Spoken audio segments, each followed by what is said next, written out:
देश की सियासत एक बार फिर गर्म हो रही है क्योंकि 2027 के विधानसभा चुनाव की सरगर्मियां शुरू हो चुकी है।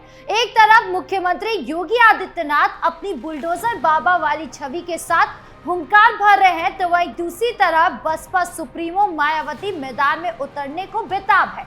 लेकिन समाजवादी पार्टी के नेता अखिलेश यादव का विजन और रणनीति अभी तक धुंधली नजर आ रही है। यूपी की सड़कों पर आई लव योगी और आई लव अखिलेश के बैनरों ने सियासी माहौल को और रोचक बना दिया है।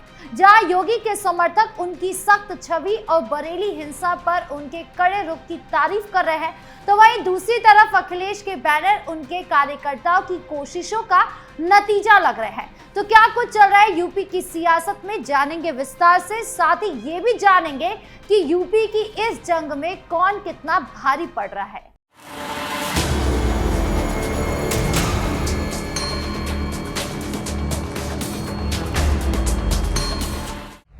योगी आदित्यनाथ, बुलडोजर बाबा की हुंकार और सख्त छवि। मुख्यमंत्री योगी आदित्यनाथ ने 2026 के पंचायत चुनाव की तैयारियां जोरों शोरों से शुरू कर दी है। उनकी रणनीति साफ है, विकास, सुशासन और सख्त कानून व्यवस्था की छवि को जनता के सामने रखना।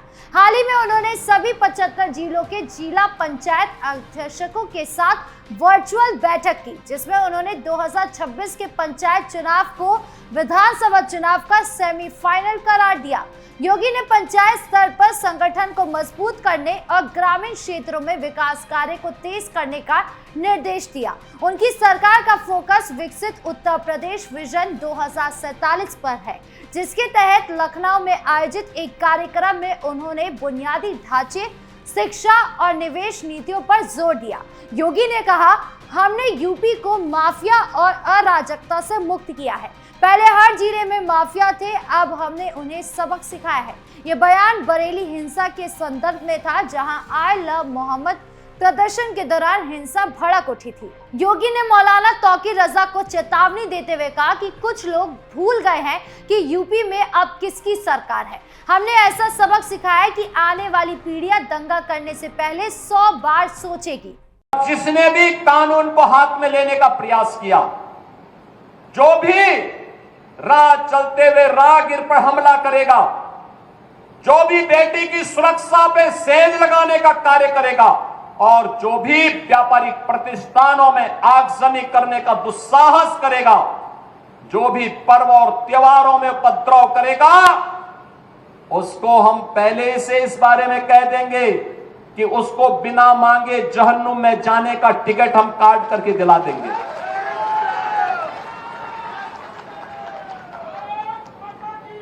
इतना पर्याप्त होगा उसके लिए। यह अराजकता स्वीकार्य नहीं। विकास में हर व्यक्ति की भागीदारी जब सुनिश्चित की गई है, गांव-गांव का विकास हो रहा है, कल्याणकारी योजनाओं में बिना भेदभाव के शासन की योजना का लाभ उपलब्ध करवाया जा रहा है, बिना भेदभाव के युवाओं को नौकरी और रोजगार उपलब्ध करवाया जा रहा है, तो फिर यह अराजकता कैसे? कुछ चंद लोगों को माहौल खराब करने की छूट नहीं देनी चाहिए। ये वही लोग हैं जिन्होंने उत्तर प्रदेश की भ्रष्ट सरकारों के साथ मिलकर के उत्तर प्रदेश के सामने पहचान का संकट खड़ा किया था। ये वही लोग हैं जिन्होंने उत्तर प्रदेश को बीमारू राज्य बना दिया था। ये वही लोग हैं जिन लोगों के दंगों के कारण प्रदेश में कोई निवेश नहीं आता था, कोई उद्योग नहीं लगता था, कोई विकास का कार्य नहीं हो पाता था। और आज पिछले 8.5 वर्ष के अंदर उनकी मंशा सफल नहीं हुई। अब नए नए तौर तरीके अपनाने का कार्य कर रहे हैं, लेकिन याद रखना होगा, वे जितना सोचते हैं उससे ज्यादा हमारी पहले से तैयारी रहती है। और जब भी दुस्साहस करेंगे, ऐसे ही पिटोगे जैसे बरेली के अंदर पीटे गए हो। इसकी रणनीति पर काम कर रहे हैं, जिसका मतलब है कि 80% हिंदू वोटों को एकजुट करना और 20% अल्पसंख्यक वोटों को विपक्ष के लिए छोड़ देना। और जिस तरह अयोध्या, संभल और अब बरेली को सीएम योगी ने हैंडल किया है, उससे ये तो साफ है कि चुनाव में इन मामलों को जरूर याद रखते हुए वोट बांटे जाएंगे। मायावती बसपा की वापसी की कोशिश। बसपा सुप्रीमो मायावती भी 2026 के मैदान में उतर चुकी है। 2024 के लोकसभा चुनाव में बसपा का खाता भी नहीं खुला, जिसने उनकी सियासी प्रासंगिकता पर सवाल उठाए हैं। लेकिन मायावती ने हार नहीं मानी है। वो अपने कोर वोटर बेस, दलितों और कुछ ओबीसी समुदाय को फिर से एकजुट करने की कोशिश में है और इसीलिए मायावती 9 अक्टूबर को एक विशाल रैली करने जा रही है। पार्टी नेताओं का अनुमान है कि रैली में 10 लाख से अधिक बसपा समर्थकों का जमावड़ा हो सकता है, जिसमें यूपी और उत्तराखंड के साथ अन्य राज्यों से भी हजारों समर्थक आएंगे। फिलहाल रैली को सफल बनाने के लिए 7 लाख लोगों की भीड़ उमड़ने की दृष्टिगत तैयारी की जा रही है। यही नहीं, बताया गया कि रैली के आयोजन का फैसला लेने वक्त केवल यूपी और उत्तराखंड के लोगों को ही बुलाने की सहमति बनी थी, लेकिन कई साल बाद मायावती की रैली होने की वजह से अन्य राज्यों के समर्थक भी आ रहे हैं। दिन पर दिन इसकी संख्या बढ़ती जा रही है। केवल यूपी के हर मंडल से 5 लाख से अधिक लोगों के आने का अनुमान है।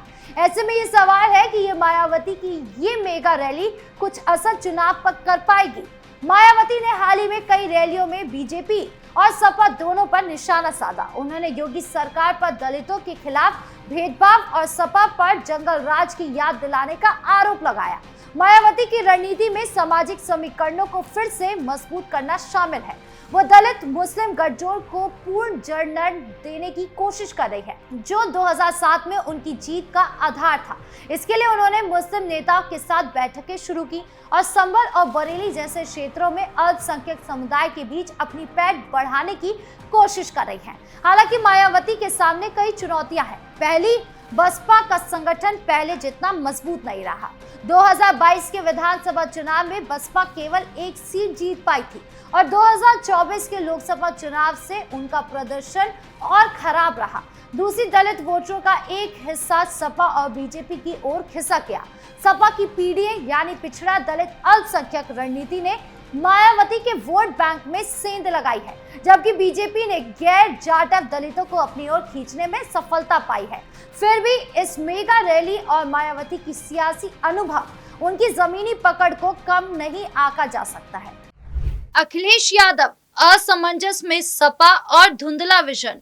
बात करें अखिलेश यादव की तो समाजवादी पार्टी के राष्ट्रीय अध्यक्ष अखिलेश यादव 2024 के लोकसभा चुनाव में 37 सीटें जीतकर यूपी की सियासत में एक मजबूत खिलाड़ी बनकर उभरे थे। उनकी पीडीए रणनीति ने ओबीसी, दलित, मुस्लिम वोटरों को एकजुट किया और बीजेपी को कड़ी टक्कर दी थी। लेकिन 2026 के विधानसभा चुनाव की तैयारियों में अखिलेश का विजन अभी तक साफ नहीं है। अखिलेश 8 अक्टूबर को रामपुर में आजम खान के साथ 1 घंटे की महत्वपूर्ण बैठक करने वाले हैं। इस बैठक में 2026 की रणनीति और मुस्लिम वोटरों को मजबूत करने पर चर्चा होगी, क्योंकि उन्हें पता है कि सपा के सामने कई चुनौतियां हैं जो अब आजम खान ही कम कर सकते हैं। पहली चुनौती तो यही है कि अखिलेश की रणनीति में कोई ठोस वैकल्पिक दृष्टिकोण की कमी है।